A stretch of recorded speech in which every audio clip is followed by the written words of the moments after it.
Kore ke uhufanga ki ngai talwhapa po tau peo whahulu atu me he whare huluni kai atai ki whangamare makehe ko eni ko uhi ko polokalama makehe tau hene mo premia tonga ka maa ai presteni o iriki se misika pe heni foki pia mosoni na ne aluato na mo e mumi folau i he presteni ki he tau whakafofa makehe ko eni ko tau hip mawawa pe tau fia makehe ai a tonga kotoa.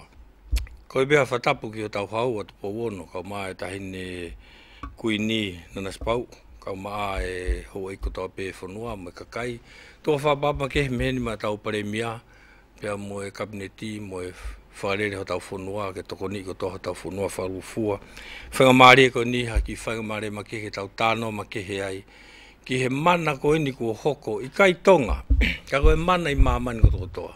Ko teo ki mo tāwhu ua kotokotoa mamani i he mea koe nei hoko e tau ai matematonga mo Nusila. Te ke hoko tō tahai. Mahalo Nusila o nau ke hange hatanu putu. Ka koe whangamare ko ni o ko whia ulak oanga whangamare ko ni ki tau tala noa ki he mana koe ko hoko tau whunuan i he tau whanau. Ko nau ngai tare ni ti mo e taki ngāo koe po whahoko. E kau taki o riki e matematonga. Kia soni nā ne nofo mo moe whakataha me whanau. Kene whai manga ki whamatala. O whekau aki mo e atmosphere mo e ongo i koe whanau i he wainga koe nei toko kou ngai wainga ki mua. Soni? Ala bito tui pia kore peki hufanga tu ngahi whatapuku se noa whaki. Kai a tā mua mo e whenga maari ko ni ke motu ani. Kene whai ata ki report o whekau aki pia mo e tuunga kogu e tau timi. Pea kotui whatongia koe whaiongong i he Commission from Whalare koe atonga, pe mo e Community League whawhuno koe atonga. Maa e whainga maari ke ulele atu ai o mui whalau atu he presidenti, pe me whoki ono o mai ngahi o ngongo ko ia, pe mo wakaitonu ki tuunga koe e tau whanau, ko ngā whoko koe hoik pe mo kakai koe whanua. Ko kore whamare mole at peku ngā koku leo e kaupenolo, ko ngā koe ke, ko e osi mo nuna mau leo, he whā he kaila, ko hai e tai whā no leo, he kaila hono hanga he whā nau koe ni, po timi matematonga, o fuse fukatonga he kolope, whotu mo historia, fo o talo e tu, ai fo i mamani koe ni, i he akapulu, tatau pe hawhainga akapulu, pe mo ha timi whawhanua, ko toki au ina tonga, o alo hu ke hipu a mamani, mata o ke koe whiau hi penia, ha Australia, ko whiau hena mamani katoa, pako fuafua timi na tonga, ko hu ke kuata whainolo, pa mo e topu i e pulu kou aluai. Toke tau potu taha i e pulu kou aluai. Ke te au e tui ki mui pa pe lawe ki he lau maali e mo atmosphere ko ia ua e whanau. Ako e anga e whakakau he ku mui, ai whaunga e kau whai a ko e whaunga. Ai mahu inga moni, ke whakatutu lelei ha whainga mea. O kamata pe me me whaunga ko e whainga mea ko ia, tau pihe tau kamata pepe mi he Community League whawhuna koe atonga, ai tonu e anga hono whakauta uta, no whotu utu. Koe anga whoka anga maheni mea ngahi timi koe atonga, he taimi koe, tau oku tau wha masiva whoka he kau whai ako. Pako mea ko tio ke hono whotu utu koe ni he Community League whawhuna atonga, ange ke kau whai ako, ai mea ko unau lawa. Ange ke nau tau ataina, ke nau whai te riha, pea kai ke te aha mea koe kau noa at whoka he taimi ni. Taimi whoka koe e tu wha alo e tau kau sipoti, ka pau aloha ka sport e toko ono, aloha ka ofisiale e toko walo. I ngahi whotu utu pehe koe he tainimi. E kusio ke mau, kamata pe mi tongani, pea alo e po wau ke loki misi ni po ke kau whai ako. E kusio ke tō nunga mone kau whai ako, tonu ono whotu utu.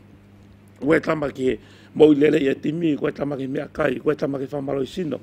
Pea ku, ato me tiki pe hook up ia, pe koe whetau loki e ngahi lelei koe ia, i anga ono whotu utu koe i e timi. E tui, o ku kei tala noa i pēia i Nusila kotoa. Mana mo mamani kotoa e te wakai koe ki ngai kau taha ngongo. Ai lava mea koe kua e whipiri o te. Ka pau na mo mamata ange televisione. Kai ke te ea lava hai kahi. Mau hua ai himi. Mau hiwa himi. Fuloto stadium. Kono toki hoko he mea pehe. Kono wha mahino ia. Kono whai via whanau. Pako wha malola hini tu iki he paisteni. Kono o mai whanau i tongani. Kono o mai koe i tongani. O na mama mata. I he whanua a manake na whawhongai. Nau wako, mo nau sio tonu heki imu. Heki whanua masiva koni kotonga. Ai mkoe na mau hiwai o gea ki whanua tui o seni. Kai kia tahe tai tangi. tangi e whanau e nau manatu. Mo nau hau ke no sio tonu ke ki whanua masiva ka ko taulo tok whae ke mea koto ape. Taimi koe na mālohi ai tu hoko mai pe au lelei ka mata mai mi Scotland hau hea mo Scotland ko fika whaia i mamani whakahoko ngai whanua hau e liki. Hoko mai ko Nusila ko fika waia ko ha mua fika nima. O tau hanga he fika taha o tau pegu ni hanga tui whakotoa ngai i he fo ilea ko mate matonga.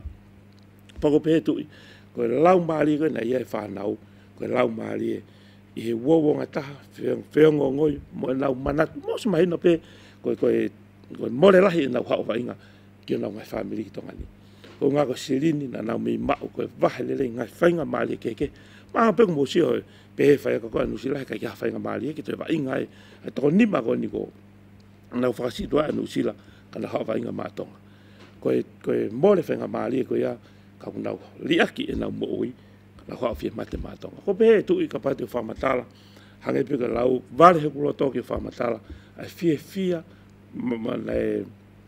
mai noi pe pasteni fa me anga pasteni pe foki fia lahi fa nau i me anga e pare mia o mea tonu ne hanga whakamahu i ngai e anga ko i e nau nau whaifatongi a pek fe ko ha mea utau maa po ha mea utatongi ka nau tolu ka koe mea lelei mooni pe mo whaifatongi a poto ko tau lawa whakamahino ka nau tolu mo whakahau ngai ake nau ofa mo anga koe nau whakau ko ia tui ko pehe koe lau maali e koku iai ai mate matonga he tanim pe mo tau kakai o kei ki lawa whakamatala fia pete tau o tatolu ke kua tāpa ko hae tau hoko atu ko historia ko tohi he whanau tui.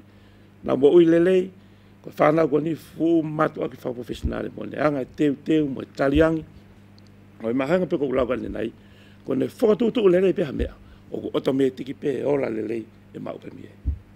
E soni u whamalo atu koe, whamala te whamatala whafu ofa, ko usiat pe u whainga tāki whamatala mai, ke hanga o mai ka kato ai mea ua usia e tamai ki, mo whiohi mo e aho toa pe, e makatuunga o hokoi e ikuna o mawawa tongani. Ko auia e Pasteni, hange nia, o tau mo ta fuafu, hange nia, ko e tau lau e whorwhora tau ko a te vita mo kolai a te. Ha ue whonua, ngahi whonua, nau, mo e mawhai lahi, sirini lahi. Pe alato a tonga, ko e hātau si mea ku mau. Pe au ia lau maare makehe u whai ake ikuna, ko e mea u whai e talanoa makehe ahoni. Ke ona tau fia pe i he tau ikuna, ka tau lawa ke tau wahe, ai makatuunga. Hanga o lau soni. Te ke au sia ha stadium pehe ia, ke hiwa himi, ha fukakai toko lahi pehe, i he lotonga e wainga. Whakaiwi e whanau, o nau ikuna ai whinga o tau whai. Kore ke Pasteni se misika, na mo tok mea mai mo soni me he mo e tau e whanau, ha moa ki tokoni mai ki he mea lahi koen ko hoko tau whanua. Maro tui pehe keke o te tānaka pe ki he tau whemea akon koe na whaihui ko. Si keke te kehe mea. Na ka lawe whokwhika akpea moe mana. Koe mana mo onien. E hangai koe lawa ni nei. Koe tau koe te vita mo kolai te koe mana. E keke lawa ke whihanga ngai haongo ua o ika ke na pāpā unta tau. Koe tam koe e lawa o ikunai ha taha kuiwi vai. Ia taha kuiwe malo, koe mana ia. Pa koe mana ko tau pe ku whakawai ake ngai mea whakautua. Keke lawa ke te whaihala, pea te kākā, pea te tai ofa masiva, pea te expect e hoko hamana. Ia whainga mea pe, ia kapuru, e politikare, whakarere ha whanua, whakarere ha business.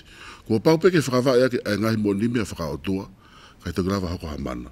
Pa hanga ko lawa koe tukai hui ko osi, koe whakawai i kuna whanau koe ni koe whailau. Pena u lawe lahi kei e tau pokame koe niwi ko si pehe kei o te lawe kei ko si mahino au pita. Ko pau pe ke whei lau e kange lawe koe na sori. Pau ke whei lau e whanua, whei lau e komiti, whei lau e nihu nau tataki, whei lau me kauwainga. Pe toki mga to unga melewa me ai, hono whai tāpua kina ki tau tolu he otoa. Mahalo pe he kei ke tau sio ke he tāpua ki he ahon mua pongpong. Wai tai meni iku whatuku ia e he tokotaha tuwha tāpua ki ke osa ngahi aholahi. Wa ngahi tau patoki o mai e tāpua ki.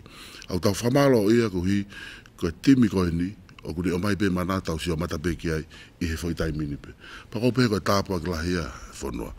Ko whamalo pe kuhi koe tau tangata whakawhatongi koni ko soni. Ko te lelea tō whahako tau whatongo tau anga whoki.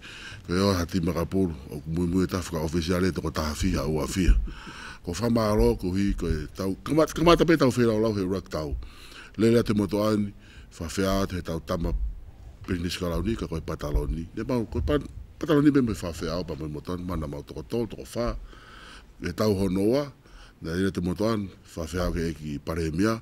Whahae pōpō kakata e whonua. Ko pau pe ke tau tuku, e ngai whakamore pia. Pia wakai mai whonua, wakai mai me kau wainga, he reflect pe ai e performance. Ki he tau mo uia, ke ngai mo ni mea, o unehanga o whakatupure kina mai ai kuna. Pia ko whamaro, ko hi ko e, ko whenga mare ko tuku mai ke motoani, ki tataki ai ki mai mua koni, ko e, hango mena lau kia sonia nenai. Ko e maho inga apito ke tau whanau e whanau ko ni ko nau mai ko na osi mateu teu whakawhi lau mateu teu whateknikare pe maho inga apito ke tau hanga o whanau na tol aka ngai nau le re ko whiri kone whai ako maho inga apito ke o mai ni ihi ko ni fu malunga e nau tuunga whakawainga o atu hakau whai ako o ku tatau pe moe tuunga ku nau iai ki hui ke o e whanau o ku tau hounga ia i he ngahi mea kone kuka manake nau tuk mai whonua. Paka tamu ngana whiria e whai ako tui, na mahino au pito pe e whie mau, ke tuke whai ako, ke ne o mai hani ihi, e whie ngā ue, le rei mo ki nau toro kuhi, koe whai tau mua ngā ue, ke tau tuuta ke whanua talawha, ai koe i kuna.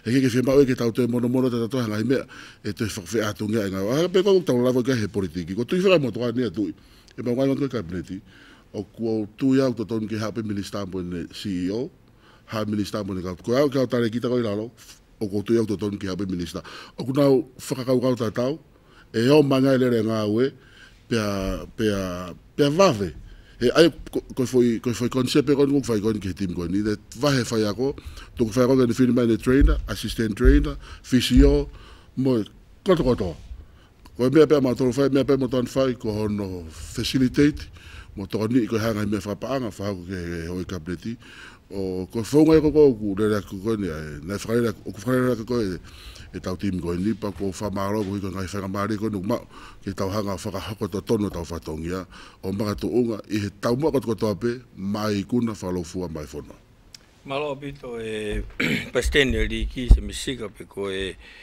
tahe tau ka minister o e kabineti fa malo te fa matala fa o fa ke fai o mo nia e semis ko ku lau fo ken pare mia ki he mana ta ko mana e na ka mata ia whakatau ta e pare mia ko toki lau hi fo mo lau ai coach ko e anusila o ku ne spela i mai fo i toko nima na osi oange sili ni la lahi ke te nau tolu ke nau tau manusila pe wa o ne rea ne hanga ui e tau whanau ko e kau tifekta hange o nau kaka ia ka ko uhinga u tanoa i he tunga whakawhainga marie nga nusila ko ki ui ke te aluai na te whainga marie ke te alohau to e ngongo ange tunga whakasili ni u nau totong pe he kilo me ako toko toa pe kai whiri he whanau ia ke nau si foki mai ki tongan ai ako uhinga na kai ke lava e sili ni o ke wha mea akpare mia kai ke lava e sili ni o whakatau e whanau ko e ni kana nau whiri pe ho nau ngahi loto hoko e mana i he re volo tau taha o nau tolu. Ta koe na si toko nima ai kau hono totongi mono pehe i pare mia ka nau si loto pe toko nima kone no fomai tongan. Pehe ma kau tama asireria. Pe aku pehe ko fia tau talanoa ko e niu ko ki tau talanoa. Tau rea whirea ko e mana hu tau te kaki ai whenga maaria ko tau ausia me eki. Ka ko whaalave pare mia whaalave koe o koe ki loto ko ki whakatau. Ai ngahi mea ko e ni ka tau tokanga ke ngahi loto o e tau whanau mo anga e tau ngāwe. Pai mea ke mea mai mua ke whiwhia whanua whikaku mo time matematonga. Ko tui maha ko e mea uraki o ko tokangi e ke atpea whakamalo whawhangai ne a whio se misi ka ma ai ki reka koe na ta iloa nei muia te koe. Ai whamalo me ne a whio mo hoi ki pepeke kai whanua kata kai whanua ki he taki le rei ko ke whai se misi. Mo siitu atu koe mi tonga ni ka whakawhaia. Hange ko me ko ke lawe ki ei. Ko tonga ni tau wanga maheni a ke mea koe ni koe. ka ave ha tau kau wa inga pau ke kau mui to la o fu faka o hoko ni koreso ni kita wa ka to me ai ko semis petota nai alu pe mui ke ai ko me o as mangi ko me ko kula ka semisi nei fa mom fa pe me ko ni tau la polo kala ma ko me ko kalau se fai pe ko fe lau ke ma ha fa hai kuna ko foi mo onia me ko ni o fa madala semisi ke zo la ke la ya ke fe lau la ko fa ka ko fa nau a pe ke tau tol ko tonga ni fe lau e committee fe lau e taki ko ni semisi ono time pe mo paanga mga me pe o tupo e tau ikuna ko ni aia e tu ko me ko to tol ke tau wako mo tau wako me ko no hoko tau fe kumi ke tau ilo pe tau fe kumi ke loloto ko ha anga foi mo oni foka puri na makatunga ikuna ko ni kuni o silave ki ai o ko ke ton ke tau te mawahe me ko ni tui mo tolo ka nga tonga mo me ke programa ko ni tau kumi ke loloto ange ai uhinga na tau ikuna ai fufu tai meni ke tawa o ai o kuata pa te fufu tai meni tawa ai ke te tawa o ke tau yo ipu o kuata ke ko ngahi me ai u tonu ke ko re soni ni ke tau no foi fo ka take fo noani ka wa mo to an pe hange ko kapne timo pureanga mo ngahi kup fenga o ko tope tau fe kumi ke tau ilo ko ikuna ko ni na makatunga ya na makatunga i me ko no silave ke ai presidente me makatunga pe i fe lau o ngai fe mau ko uhi pe ke mau i kuna ko me ko na hu na ko pore ko na tamai ki ke na mai na makatunga fe lau o kai ke ko modo di bu ka fa me pe tamai ki tau fo tau aki koloa tau hangi ha koloa ki tau fo tau ko me en o ko hoko tau te ufiri ko ni ai fi whakatau aki kono ku tau whanongo ai. Pea kai ki tau utu e tau tolu ha fuale rei o ka pau koe angai o e tau teu ke tau kau kano langa e whanua koe ni ke tau hanga whakatau e vote aka kai. O hangai tofu pe koe mea koe nu whamatala ki ai. Nei kai ki whakatau paanga, nei kai ki nau hau ko ngai ko nau whemau paanga. Nā nau hau ko nau ofa, mo nau tuku pā ke nau mate mātonga. Malobito e pare mia pe ko e tahai e mea ko pehe ho ik makainga ko e tau wanga foki ki he taimi o tau mavawa ai pare mia i ha mea whakafonua o tau whaataimi o tau taktahala ai ke taktala hotokita ko e te ngai fotu utu whakapoto ko e ngahi mea na te whakaukau ke whai ka ko pehe ko e mea whamawhana ia ke mutuani o kau mai ke prokalama ko e ni i he hoko ko ia ai mawhana makehe e te sio tonu ke kakai he aho ko ia aho toko naki. Si, kai ke wa manaki au oku kehe te whamatalai ha mea maha te au sia ha mea. Ka koe ngai aho ko ia o tau sio ai he fia e whanua. Ko hawa ke oat ke tau prokalama ke mo tala noa mai ia moua. O mo tala noa mai moua ia ke tau kumi ki he ngahi maka māpere me ngahi tefto i mo oni koe nei maka tuunga ai e tau fia. Pea koe tahai he na tula lirei. Koe uinga ko ngā kefu i rea koe mana he ko ungo i belau maaria e tau tala noa pare mia mo semisika pe mo soni. O koe ke tau tala noa to ke tau taktaha whakaukau ke pe mai koe ko whotutuen pe ko semisika. Koe tala noa ia o ku te kaki a ngahi monu ia mo ngahi fia ko tō koe ni. O tau whafokia ke tau eki. Pea mo ngai te whtoi mo oni koe o kune hanga o mai ke te tau tolu. O mga tuu ngai e tau fia. Son, ko whaamu ke toi ki tala noa mai, ko mau sio ke tangi koe e whanau. Mo sio koe ki loto i he na wongo i koe e nau tolu, i ho mo wheo hi, ai whahinga ongo koe na nau mau. Ko kore mo ke toi ki tano whaos mai ai, ka takson. Malopito e tui. Hangai peko kulau ka nei ka pau te nofo ke honga whakamatala ngahi ongo mai au sia e kumamata. Mo ko whiohi tonu ka mai whanau ulu nganga whakatau ki lalo. I e mea ko toa pe. Ko lau maari e ia e langa ki ha whanua mo langa ka whainga mea pe. Ka i taimta tau e tui ko o tonga nima whakanau sila. Nana hanga e nana tolo whasitua e ena kau ki a manu mau. David Fustua, so siwa tau kei aho, Jason tau malolo.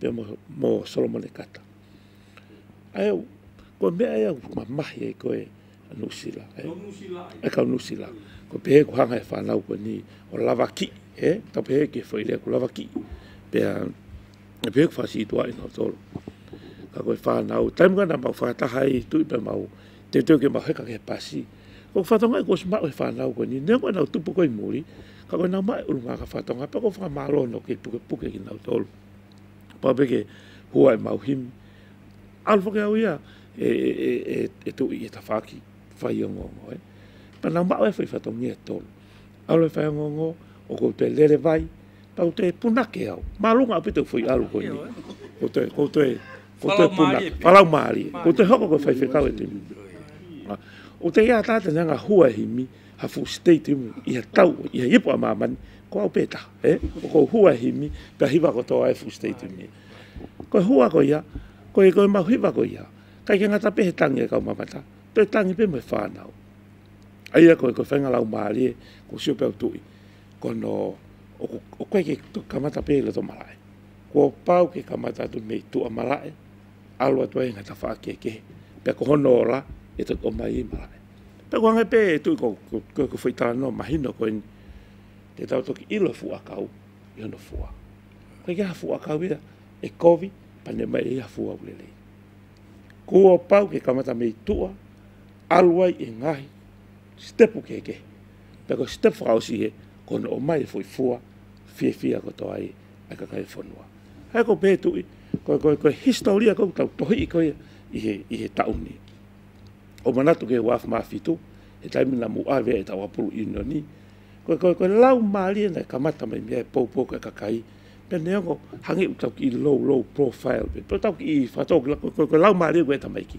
na fa na wanga ko ni pai alo to ya ka tu unga to hang pe hikta to yo lunga ko taimi ngana malo lo e vainga ka ya ta ya ha ko mau to ko to mau tu ve ta pe ma ha ko ke lok fetongi o sio ke professionale mon ko fa ya ko ki talang pe fa ya ko ki kapteni ko pau ki tau ikuna minite hon fulu ulaki te tau fa ko te tau pe ko pau ka pa ke mo fa ko te tau minite hon fulu ulaki ka ya sa fa nga mali me pe na alta me ko fa ko taim ko na te tau minite hon fulu ko si ilo ya e malo hitimia toki ha wa nga me ke alwa to ke ka ko na mo ni ki ngoi fia la mo na fa na tau pe ko taim ko na foki me ki hotere o si fon wange pete na fa fisinga ka kai pe he ko ri na fa ita ko na hela ia fok mo si fe ma na o fe tong mo fa ki ikai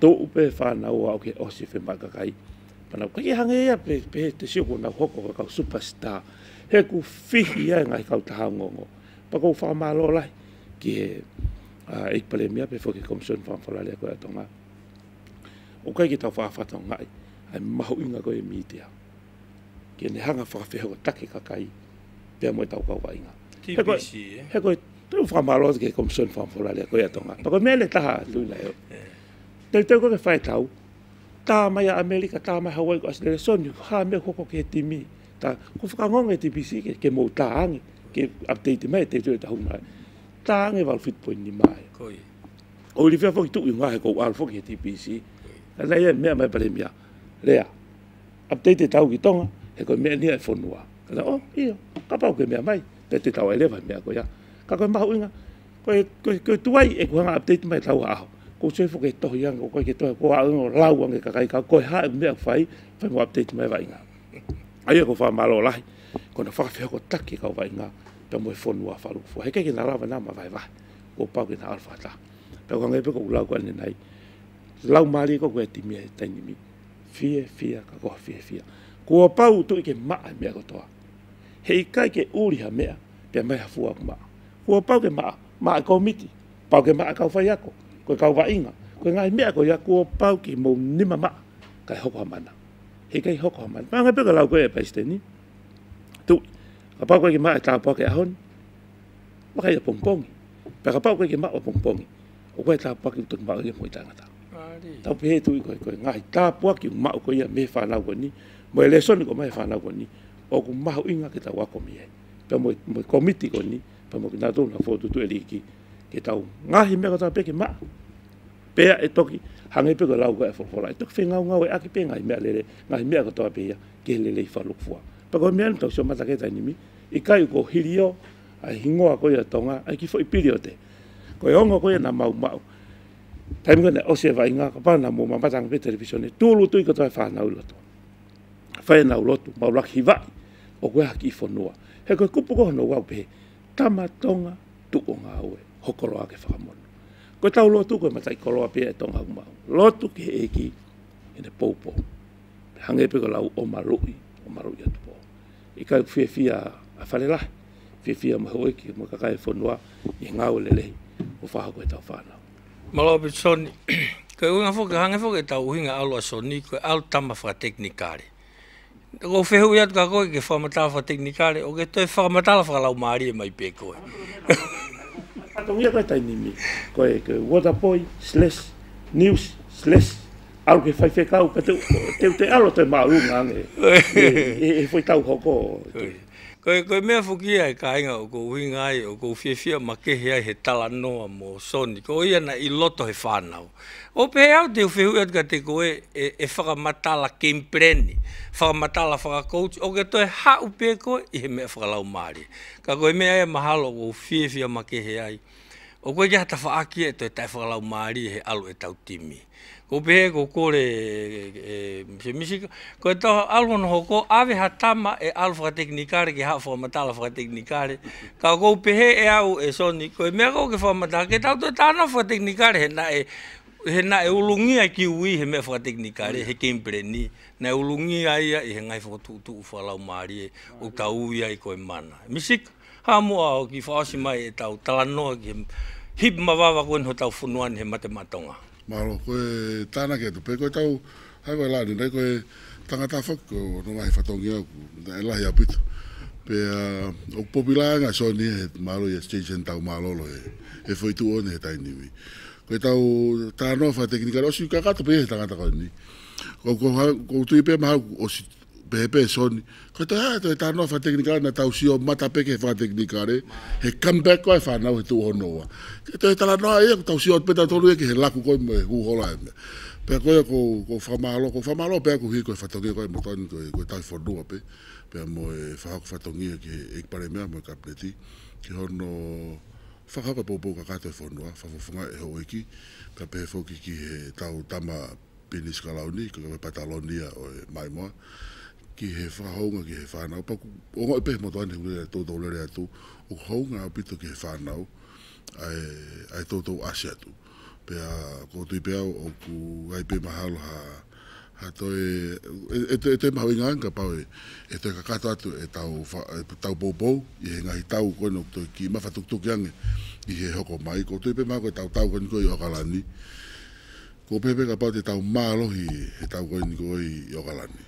En ko sem final pe mo England mal ko tau holiday ai beta torto ki fok me pe nga o se wiki lotu ko ne Frau Stau lau mare ma ke apito tu ko ka to nga me ko ku nga me fa teknika ko na mo la ke ai me fa tonga ko soni ka to nga me ko ni ko la fonua apa ya fonua o ku to ki mo na la fa economica ka ko ke na fi ta nga ko tamu ai tau he ni mama ni ki tau fi pe koe whina ngalo e tau tamai ke wani ke tau whia koto. Pe te tau masiva, pe tōno no, pe fusimo omo. Kau tau whia koe kolo, koe ngai mea whawhakia e ki he tangata kotoa pe, ke tau mo whia. Malo pito e misika pe koe rea maari e o ke mea mai aki. He koe mea ia o tau sio ke tonga ni, ai mea koe whia o premia. Ia e tamai a ho moho feitu mi tonga tapuruaki. Nai ha mai ai o si pe koe malohi a matematonga whahi ko toi ne luwa. Ko pe nai whai ki exitendi I o mau feitu he I spaila. Exitendi pa pe he foke kakai e tu e tamako ia he fu mea rere fu o ita. Kaila buntua te tui koe ki ulawa ita koe matematonga. Whainga whia make premia whaos mai mua. Ia ki rea e kapteni na ne whaina au tō make na ne pehe I he tama interview. I he tō aki na si e mautui. Ka koe tō hono ua na ka kato e mautui. O ke wha mea whukpare mia koe matawai o ka pau e maa, e tawhe mai e pe maa o au mai o tau wau ai ke tuunga he taini mi. Pai mea koe taki o ke whai o tau whunuani o au si ai e se misika mo ne taki e tau riki o tau fia ko toa tau whunuani. Ka watu whanga maare whakasko ni ki whawha malo ma tala monu ke toenga tau wainga, malo o bito. Koe tui, ka maak motore kau whanongo, ka inga. Koe rea koe na whai tui koe mo ni. Ka pae maa e matawai, e tawhi hei whai tutune o maa, o e la o ku maa, pe e inu e kakai e whanua a no hua meri e. He kai ki tu e tānoa koe mea koe nuk whahae se emisi koe mo ni ia. Koe mea koe nuk lawe ki ai, kai ki reka koe ne, ta i loa koe. E soni, koe na hanga fok e tama e presidenti ka te au, tau foki mo soni. Mea koe nuk osi. Tō ua ne ai mea ka te apatanga, se misi, o mo e awe soni, tuku pia soni no silani ko sto mai. Kai ke, koe te whamalo pia au ke se misi, ke presidenti ka ma soni, i he ngawe lahi ko mo whai, pia te tau wako a tongani me whaire soni koe ni. Presidenti pe taha, mo ki ireka ko soni ta iloa. Nao ave ai whanua tuku ke langi lau, o fie ai, hoi fua ki ai ni awhio, pia ki hoi ki maka kai whanua. Pia koe re soni eni, ko tuku atu kai mo tolu ka hainga, hoi eki. Tau wako me mea koe ni. Tau sio ki he ikuna kafa, na tau wausia, tupu me hea, e mea koe nuk lawe ke. Whi mao ha kau take aku maa, whai tutune aku maa. Moha kakai una hanga whakalere mea koe ni, ke maa. E nau, mea koe tokotoa pe. Koe koe mea pe te tau mao e kuna. Mo e whei lau, mo kalau se whai e tau mo ui, koe ka tau mao e kuna. O hange koe aku whakahauku se tau whanau, pia pehe ki he taki koe noe. Koe mate matonga, pia pehe whokia soni, ko whakamaloa au pisa soni ho lava, o hange koe mea ku lava kia se emisi. Tonu pe whekau ke nofo, koe o mai koe ki tonga ni. Koe ngau e lahi, koe ka mea ni ka hange ungari whakata, e tau tānoa, ka kohono mo ni, koe ngau e lahi namo whakahauku koe inu sila, pōpō ke tau whanau ka mau nofo at pe tonga ni, o wakai atu angai puka haime tau iku ki ai. Pako mea enu tau iku ki ai, tau ikuna. Ikuna koe ako, ikuna kafa, pia hangai koe lau, o ko kaua si hova mea koe toka. Kai piha mea aku maa ni oni, koe hono o la penu ta oisia. Koe aku pia aku whamalo, koe kore atu, ki esi ki mo tolu ka inga, tatau pia tongani mumuri, kei fie mau pia mo pōpō, pia koe mea le rei mo, tau mamai, ai fie kakai. Matu koe fie aku, o ha molo fie i mamani ke fu mamani fe mo ikina koe ni. Tongani pe hoko ai tue e moe, fie. Neonga tau masiwa mo ke tau mao mea, kau tau fie ngai mea kau tau lava wha. Koe ko atu e tala monu ke palestini, pe ke soni ki hoko atu mu e tau ngā le rei. Koe ngā ke tau mao hafua le rei i e kau. Tamara o bita.